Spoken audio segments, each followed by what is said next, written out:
Yo, what's up? Welcome na naman nga si panibago nating vlog. At ngayong araw nga ay pupunta tayo ng Dibilacan. At naimbitahan nga pala ako doon para mag-serenade ng candidates nila. At dahil nga piyesta na ng bayan nila. At ito nga rin pala yung first time ko na makapunta sa Dibilacan, Isabela. At bangka nga rin pala yung sasakyan namin dahil hindi namin afford mag-eroplano. Charot! At pasakay na nga rin pala kami ng bangka dyan at ilang sandali na lang ay iinit na ang puwit namin sa biyahe. Charot! At 2 oras nga rin pala yung biyahe from Palanan to Dibilacan. Pero minsan, depende rin sa bilis ng bangka.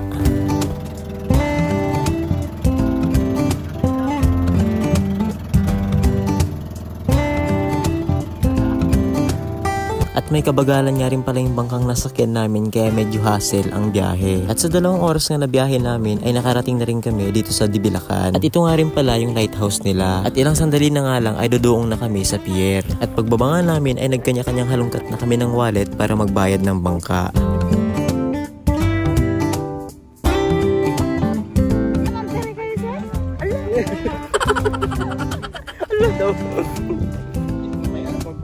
Eventually, ina-adjust sir para lubilo. So, ayan guys. At medyo shaky nga rin pala yung video ko dito kasi hindi ko na-activate yung stabilizer niya. Naka 30 fps nga lang pala ako dito kaya napansin ko na parang malikot. At ayun na nga mga ka-foodie. Welcome to Dibilacan, Isabela. 5 seconds before the enemy reaches the battlefield. Charot! Nag-Mobile Legend no?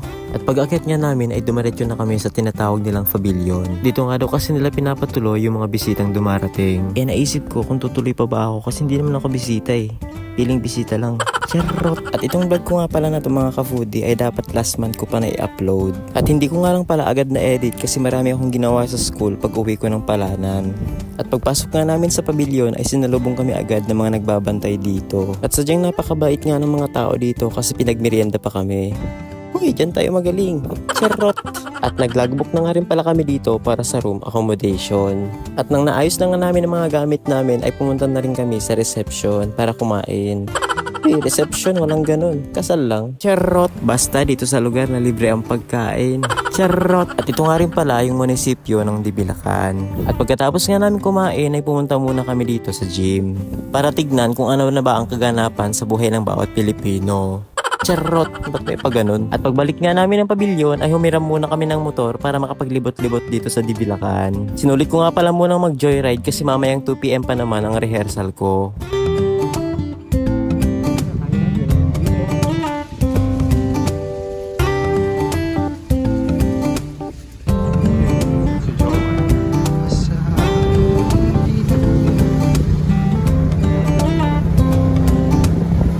Kinagabihan nga ay pumunta muna kami dito sa Bancheto para tignan itong mga booth na ginawa ng bawat barangay. At sa loob nga pala ng mga booth ay may binebenta silang product ng Dibilacan. At pagkatapos nga namin kumain ay pumunta na rin kami sa gym para tignan ang mga kaganapan. At bukas ng gabi pa nga lang pala ako magsiserenade. Sadyang pumunta lang ako dito ahead of time. Uy, English yun Charot! At kinabukasan nga, pumunta muna kami kila Ma'am Tere para makikain. Hindi ko na nga rin pala na i-video yung event kagabi. At para masulit nga namin ang Dibilacan ay pumunta muna kami sa farm ni Alice Gu. Ay sa farm ni Ma'am Tere. Charot! At medyo may kalayuan nga rin pala yung farm nila. Saan yung pabaliktad dito?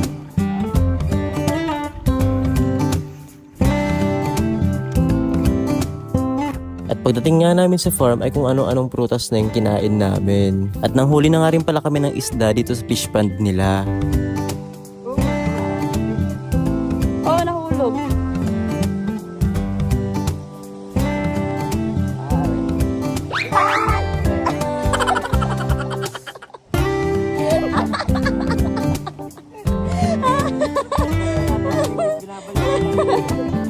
Pakitaan ko lang, napakitang gilas.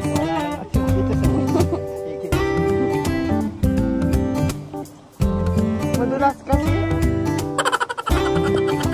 Dapat kuha. Oy, ito. Are, nahulog na naman. Baka siya lang din yung nahulog mo.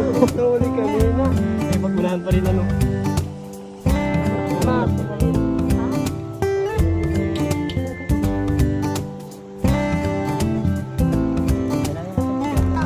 Dalawa.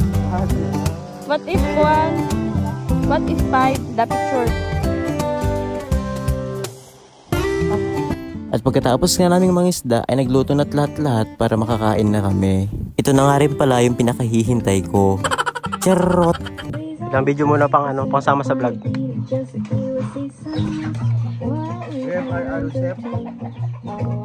Ulam kayo ng Ihaw. Sep, para hindi kayo magkagoite. Rosep. Ito ang sarap. Sep. Ma'am Justin Marusep. Marusep. At kinagabihan nga ay pumunta na kami ng gym para mag-prepare sa Serenade. At dito na nga rin pala kami nagstay sa backstage kasi dito rin ako may make-upan. At ito nga rin pala yung mga candidates. Bisaya ka man, uy. Charot. Candidates kasi talaga yun. At nung long gown na nga nila ay dito na ako kumanta.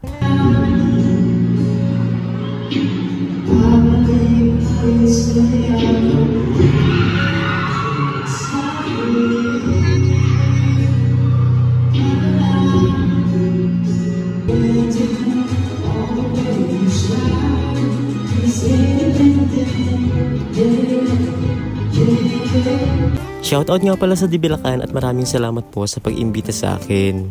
At kinabukasan nga ay maaga nila kaming ginising kasi aalis na daw kami. Salamat sa panunood. Bye-bye!